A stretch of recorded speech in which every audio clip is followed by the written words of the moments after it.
Making back-end and residual commissions.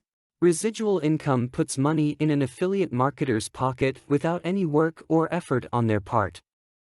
It doesn't get any better than that. Sales of back-end products allow you to get paid for work that you do more than once. The idea here is to work smarter, not harder. So what are back-end products? They are products/services you offer to existing customers, i.e. to people who have already bought a first product, front-end product. Lead product, from you. Most online marketers make much more money selling customers the second, third, fourth etc. product than selling their first product.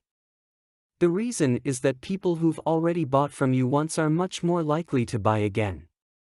Strategies like back-end offers shifts the focus from the short-sighted, take the money and run strategy that is so much in use on the internet today. You've seen these sites all over. The focus is on getting a massive amount of traffic and then selling visitors an overpriced product that doesn't deliver what was promised.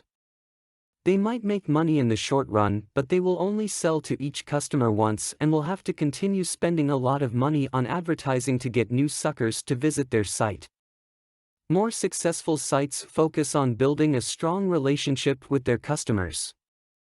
Your main goal shouldn't be to just make sure your customers are somewhat satisfied, you want them to be extremely satisfied. If you deliver the goods, your customers will trust you more. If you have their trust, you can sell them anything. When you send your very satisfied customers an email offering another product that they would be interested in, they will flock to your site to buy it because they trust you. Trust is everything. Content produced and distributed by AllSuperInfo. All rights reserved. Discover the proven formula for automated sales and success that you can apply to your business in under 30 minutes. Reserve your seat at allsuper.info/webinar.